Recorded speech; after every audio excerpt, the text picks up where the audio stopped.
गांधी ने जिस 7 पाप की चर्चा की थी ना, उसमें एक पाप है सिद्धांत के बगैर राजनीति। और आज नेताओं में ये खूब देखने को मिलता है। नैतिकता नाम की कोई चीज ही नहीं है, उसका स्थान निर्लज्जता ने ले लिया है। कब किस पार्टी का नेता किस पार्टी का झंडा थाम ले, कोई ठिकाना नहीं। बिहार के इस चुनावी माहौल में रोज देखने को मिल रहा होगा, जिस पार्टी में था इस्तीफा दिया और दूसरे पार्टी का झंडा उठा लिया। इसी तरह आज के नेताओं में संतोष नाम का भी कोई चीज नहीं है, क्योंकि कोई नेता है ही नहीं, सब भावी सीएम ही है। एक नेता अपने इंटरव्यू में कह रहा था कि अब नीतीश बाबू सीएम नहीं बनेंगे, उनका जमाना लद गया, अब हम सीएम बनने वाले हैं। और एक नेता तो जोर शोर से ये बयानबाजी करता हुआ दिखा कि भाई हम उप सीएम बने। अरे इसमें भी कोई कहने वाली बात है क्या? शुभ शुभ बोलो यार, हम हैं, सरकार बनाएंगे, डिप्टी सीएम बनेंगे, ठीक है। ये अलग बात है कि वो अपने बूते एक सीट नहीं जीत सकता, लेकिन दावा उप सीएम बनने का है। ईमानदारी और सच्चाई तो जैसे विलुप्त ही हो गया है। झूठा वायदा करना नेताओं की फितरत बन गई है। यही काबिलियत है, क्योंकि ये मालूम है वो बोलो ये जनता सुनना चाहती है, वही अच्छा नेता है। तो झूठा ही सही, लेकिन बोलो तो। जो नेता ये वायदा कर रहा है कि वो बिहार को अपराध मुक्त बनाएगा, धड़ल्ले से अपराधियों को टिकट दिए जा रहा है। जो नेता ये वायदा कर रहा है कि उसकी सरकार बनी तो बिहार में ज्ञान की गंगोत्री बहा देगा, हर घर एक सरकारी जॉब दे देगा, वो नेता कोई और नहीं, शिक्षा के इस महत्व को समझने वाला 9वीं फेल तेजस्वी है। उस पार्टी के 15 वर्षों के शासनकाल में लोग नौकरी के लिए, और जो नौकरी कर रहे थे सैलरी के लिए तरसते रह गए। फरवरी की सैलरी नवंबर को मिलता था, सोच सकते हैं। और जो नेता रोज जंगल राज का हवाला दे रहा है वो कोई और नहीं, वो फर्जी डिग्रीधारी सम्राट है। ये भी सोचने की बात है। नाम में तो खासियत है।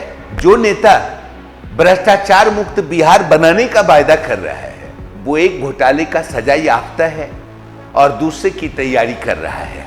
नेता और जाति का रिश्ता तो बड़ा निराला है। रोज मनुवाद को गाली देता है, मनुवादी संबोधन से ही उसका भाषण शुरू होता है। जाति व्यवस्था का विरोधी है, चूंकि जाति व्यवस्था भारतीय एकता को खंडित करता है, लेकिन राजनीति जाति की करता है। जाति जनगणना पर जोर है, यहां तक कि जातीय समीकरण के आधार पर राजनीति करता है, लेकिन जाति के डेवलपमेंट के लिए नहीं। आज तक कोई ऐसा नेता जिसने जातीय समीकरण पर राजनीति की अपनी जाति का कभी भला नहीं किया।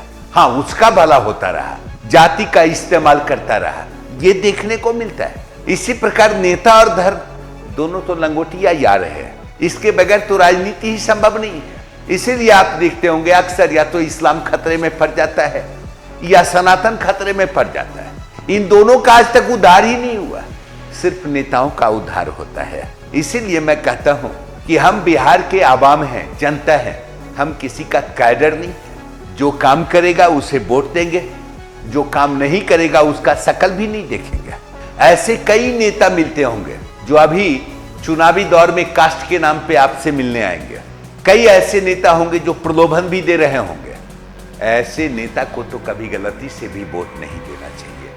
आप उसे वोट दें जिसके काल में आपने वर्क देखा है, जो आपके बीच वर्क करता है, जिससे आप रूबरू हैं, अपनी समस्या को उस तक पहुंचा सकते हैं, इस उम्मीद के साथ कि समस्या का समाधान करेगा, न कि इसलिए कि भाई हम राजद का झंडा उठा लिए और कोई कहे हम बीजेपी का झंडा उठा दिए और कोई कहे जदयू का झंडा उठा लिया। नहीं, जब तक आप व्यक्ति विशेष की क्वालिटी पे वोट नहीं करेंगे ना, तो पार्टी के लोग अच्छे लोगों को कभी टिकट देंगे ही नहीं। इसलिए अच्छे लोग जीत कर आए, अच्छे लोगों की सरकार बने, ये निर्भर हम आवाम के इस प्रयास का बनता है कि हम कैसा प्रयास करें। धन्यवाद, थैंक यू।